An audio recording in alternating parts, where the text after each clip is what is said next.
あなたは一人の17歳の少年によって起こされ日本中が震撼したバスジャック事件をご存知だろうか。遡ること20年前の2000年5月6日、日本の九州地方、よく晴れたこの日、1台の高速バスが佐賀から福岡の天神に向け走っていた。この日は国内最大級のお祭り、博多どんたくが開催されるとあって、福岡に向かうバスは家族や友人同士でとても楽しげなムード。しかしそんな休日のひとときは突如発せられた怒号で一変。バスに乗っていた一人の少年が不意に大きな刀を取り出しこう叫んだ。お前たちの行き先は天神じゃない、地獄だ。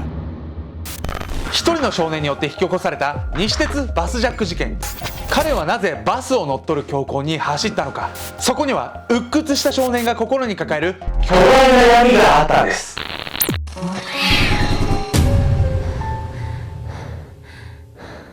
おそす、資源ゴミのペットボトル忘れがち捨てるのけんちゃんです。闇やみこです。でも単なるあなたの怠惰じゃないのそれ。怠惰なのかわかんないですけど気になっちゃいますよね。何が？やっぱゴミ捨て忘れるとね、気になっちゃう。気になっちゃうシリーズということでですね、はい、あんたの話の流れ何なのよ。もう一個あるんですよ。気になる何シリーズね、はい、視聴者の皆さん、僕ね、皆さんにね言いたいことあるんですよ。アルゴメトリーなんですよこのチャンネル。アルゴメトリーの「い」をちっちゃくする人とか、アルゴとメリーって勘違いする人とかね、いるんですよ。ちょっとここでね、一度ねアルゴメトリーのね意味をねおさらいしていきたいんですけど、アルゴっていうのは法則っていう意味があって、メトリーは学問っていう意味の設備字なんですよ。つまり法則を見つける学問でね、世の中のねよくわからないものをねどんどん解明していきましょう、そういう学問ですってチャンネルなんです。皆さん覚えておいてください。まあ確かに正しく覚えてはほしいけど、ややこしい名前つけたらあんたが悪いわよ。そうなんです、僕が名前つけちゃいました。でもね、みんなに愛されるチャンネルにねちょっとずつ育ってきてるかなと思うんで、さてね、本日はね17歳の少年が引き起こしたバスジャック事件についてなんです。なぜ彼がこれほど凶悪な犯罪を犯したのでしょうか。それは彼の生い立ちがそうさせたと言っても過言ではないんです。鬱屈した怒り。後にたった一人でバスジャックを引き起こす少年。彼は九州地方の佐賀県在住でした。小学校の頃から周りとなかなか馴染めない子供だったんです。さてここからは彼のことを仮に A と呼ぶことにします。そんな A に大きな変化が訪れたのは彼が中学生の頃。周りに馴染めず孤独な A は学校のいじめの標的になっていたんです。そんな辛い日々で溜まった鬱憤を晴らすために向いた矛先が少年の家族でした。 A はいじめのストレスをぶつけるかのように両親への暴言や暴力を繰り返していたんです。これは A さんもかわいそうではあるんだけど、彼の家族もこれ相当被害被ってるわねこれね。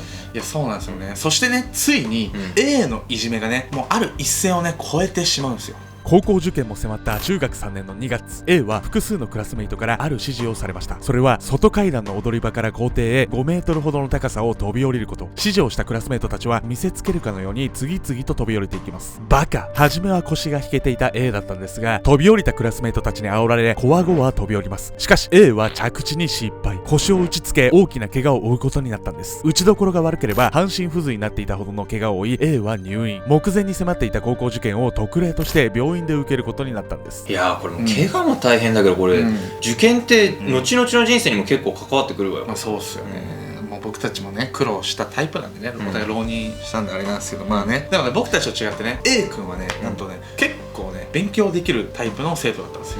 もともと成績優秀だった A は怪我のハンデを背負いつつも試験をパス。佐賀県内でもトップレベルの高校へ進学を決めました。そして怪我は完治しないまま高校へ入学。コルセットをした状態で新入生が集まるオリエンテーションへ参加。そしてここである意味彼の今後を決定づけるような出来事が起こるんです。オリエンテーションの定番のイベント、生徒たちの自己紹介が始まります。一人一人自分のことを紹介していき A の番が回ってきました。しかし人とのコミュニケーションが苦手な A は極度に緊張。そこで自己紹介の声が上ずり同級生たちに笑われてしまうんです。これに大きなショックを受けたのか A は間もなく不登校に。そして1ヶ月後には正式に高校を退学してしまうんです。その子の傷は計り知れないけれど、辞めるまで普通行くかしらって思うわね。まあ逆になんかさ、中学からそういうひどい目に遭ってて、やっと高校でこう気分ね一新してねこう頑張ろうっていうね、時のね出花をくじかれたってことなんですよね。期待が大きかった分ショックも大きかったのかもしれない。そうですよ。こうして入学早々に高校を退学した A がその有り余る時間のほとんどを費やしていたのがインターネット。親にパソコンを買い与えられていた A は当時全盛期だったネット掲示板に深くハマっていったんです。 A は自らキャットキラーというハンドルネームを名乗り、ネットの住人たちと日々罵詈雑言のバトルを繰り返していたんです。そんな日々の一方 A はとある計画を練っていました。それは母校である中学校を襲撃する計画。いじめなどあらゆる恨みが募る中学を襲撃しめちゃくちゃにしてやろうと考えていたんです。さすがにさこれ考えてたって言っても妄想レベルでの頭の中でちょっと考えてたぐらいじゃないの？いや違うんですよ。結構ねこの時点でね準備ね具体的にねめっちゃ進んでたんですよ。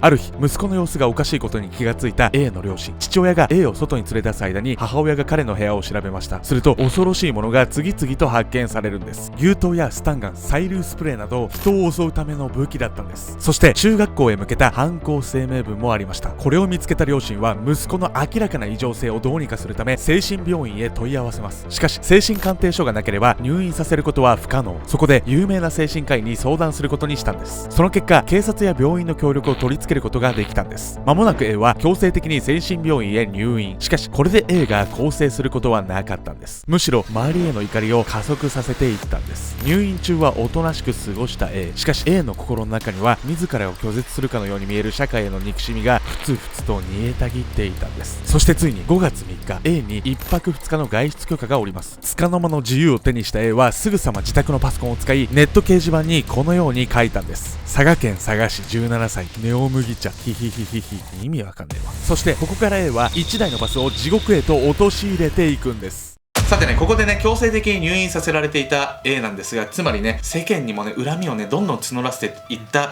この A がね、なんとね自由の身を手に入れてしまったんです、病院側はうまく騙されちゃったって感じね、これね。そしてここからが本日の本題であるあのバスジャック事件へと続いていく恐怖の時間が始まるんです。佐賀駅発地獄行き。強制入院で自由を奪われた A。 外へ放たれた彼の行動に躊躇はありませんでした。先ほどの書き込みの後、サイクリングへ行くといい A はリュックを持って外出。そしてこのリュックには刃渡り32センチの牛刀が入っていたんです。そして A は頭の中にある計画を実行すべく佐賀駅に向かっていくんです。5月3日お昼、 A は12時56分発の若楠号に佐賀駅のバスセンターから乗車。福岡県の天神へ向けて出発するこのバス、しばらくは何事もなくのどかな午後の道路を走ります。そして発車からおよそ30分、午後1時35分頃、バスが九州自動車道の太宰府インターチェンジに差し掛かった時、運転手のもとに少年 A が現れます。その手には牛刀が。 A は牛刀を運転手に突きつけこう言い放ちました。天神には行くな、このバスを乗っ取ります。こっからやっちゃうんいやそうなんです。こっからねついにね A のね強行がね幕を開けてしまうんです。続けざまに A は牛刀を振りかざし、乗客に荷物を置いてバスの後部に移動するように命令。しかし皆 A の言う通りに行動せざるを得ない中、指示に反応しない女性の乗客がいました。彼女は佐賀から福岡へ帰る途中で疲れて寝ていたんです。そしてこれを不服に思った A はなんとこの女性を容赦なく切りつけるんです。流れ出る血にバス車内に悲鳴がこだまし、恐怖に包まれていったんです。しかしバスの面を握る運転手は冷静になるように努めていました。彼はハザードランプやパッシングを使い A にバレないように周囲にこの異常事態を伝えていたんです。そんな緊急な状態でよく頭回るわね。すごいわね。そうなんですよ。そしてねこれらのね、運転手の行動はね功を奏することになるんです。さらに運転手は A に一つお願いをしました。乗客をトイレに行かせるためにバスを一旦止めてほしいと頼んだんです。悩みながらもこれを了承した A はバスを路肩に止めます。そしてこの隙をついて一人の女性がこのバスから逃げ出すことに成功。しかし当然 A は女性の逃走に気がついたんです。そして近くにいた別の女性を牛刀で切りつけこう言ったんです。裏切り者は絶対に許しませんからね。いやいやもうこれむしろ被害者増えてんじゃないのこれ。まあそこにはね A のねあるね無茶な主張があったんですよね。 A が逃げ出した女性と無関係の人を切りつけた理由、それは連帯責任。そしてこれ以降も誰かが逃げ出せば別の誰かを手にかけるという意味で裏切り者は許さないと言ったんです。午後3時30分頃、一人の女性が窓から逃げ出した時も近くにいた別の女性が切りつけられました。これで被害者は3人。しかしこの事件のおかげでバスジャック事件解決につながることになるんです。そう、先ほど逃げ出した女性が警察へ通報したんです。ようやく警察に知られることになった少年 A によるバスジャック事件。しかしそんなことを知らない A は暴走をさらに加速させていくんです。さあここからね警察に通報されるということで事件は解決へ向かってはいくんですが、ここからね結構被害の数がね増えていくことになる。そうなんだって人質取られてるし、むやみやたらに突撃できないのに警察はね、最悪の事態。地獄行きのバスはとうに福岡県を通り過ぎ本州の山陽自動車道を走っていました。複数横たわる血を流した人、車内は変わらず恐怖に包まれていたんです。そんなバスに変化が訪れたのは16時20分頃のこと。高速道路を走るバスの窓から今度は一人の男性が飛び降ります。これに気がついた A は連帯責任の名のもとにまた別の女性を切りつけたんです。しかもこの女性はこの約1時間前に女性が逃げ出した時も切りつけられた同じ人。2回も切りつけられてしまったこの女性は被害者3人の中でも結構深刻なダメージを負ってしまうんです。しかしバスは走り続けます。すでに広島県に入っていました。そんな中、午後5時25分頃 A はトンネルの中でバスを停車させます。そしてそこでバスに乗っていた男性4人を解放したんです。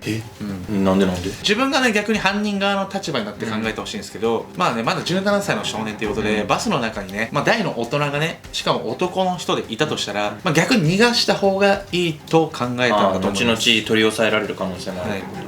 そして男性を降ろし、バスはさらに進みます。しかしここで A と乗客たちは道の先に光るものを見つけたんです。そう、通報を受け動き出したパトカーが道路を塞ぐように停車していたんです。これを見た A は運転手に強行突破するように伝えます。しかしむしろ車体が壊れて走れなくなるという運転手の言葉に従い、バスは一度警察の誘導するパーキングエリアへ入っていきました。そしてバスを囲むように配置された警察が A への説得を開始。その結果逮捕までは至らなかったものの、怪我人を解放することに成功。これとりあえずはちょっと一安心な部分ではあるわね、これは。まあね、でもなんですけど、例のね、あの人だけはね、そうはいかなかったんですよ。そう、2度も切りつけられた女性、彼女も解放されすぐさま病院へ運ばれます。しかし時すでに遅く、彼女は出血多量により死亡してしまうんです。ついに死者が出てしまったこのバスジャック事件、さらに警察の説得も虚しく A はバスを降りることはなかったんです。そして午後9時38分頃、バスはパーキングエリアを出て再び高速を走り始めます。しかしすでに警察にマークされているバスは行く手を阻まれてしまうんです。いやいや、もうこれさすがに悪あがきのレベルよ、これも。まあね、こっからね、長い説得がね始まるんですよ。午後10時2分頃、先ほど止まったパーキングエリアのすぐ次、小谷サービスエリアで再び警察に包囲。ここから警察との長い交渉が始まるんです。ついに現場には A の両親も到着し、説得に当たろうとします。しかし彼にとって両親はすでに憎しみの対象でしかなかったため、 A は両親と話すことには応じなかったんです。警察も人質への食料や毛布の差し入れの他は動くことができませんでした。しかしね、実は膠着状態というのは表面上の出来事だったんです。実は説得の間にも特殊部隊によるバス制圧の図式は出来上がっていたんです。そしてついにその時は訪れます。2000年5月4日午前5時3分、少年も疲労で隙が見え始めた頃でした。特殊部隊は地面に手袋を落とす合図でバスの窓ガラスを割り、爆音が出る音響手榴弾を投げ込みます。そうして A がひるんだ隙に15名の隊員が車内に突入。隙を突かれた A はとっさに凶器へ手を伸ばす。しかしそれも叶わず、突入した隊員に抑え込まれた少年 A。 最終的には多くの隊員にねじ伏せられ、事件は終結を迎えたんです。気がつけばバスが佐賀駅を出発してからすでに16時間が経っていました。恐怖のバスジャック事件から5年後、その後少年院に入った A の元に一人女性が面会に現れたんです。その人物とはバスで A に切りつけられた女性、そして彼女は亡くなってしまった女性の友人でもあったんです。そんな A に傷つけられた女性は彼にこう声をかけたんです。誰からも分かってもらえず辛かったんだね。 A 自らが傷つけた被害女性から発せられたまさかの言葉。これに対し A は素直に謝罪の言葉を述べたというんです。もう社会的にはもちろんずっと許されないことではあるけど、なんか気持ち的にちょっと楽になったみたいで許されたんなら、少年的にはひとまずは良かったわね。許せる話許せない話ってね、皆さんもね生きててあると思うんですけど、ちょっとね僕ね視聴者の皆さんがね許せないんですよ。何？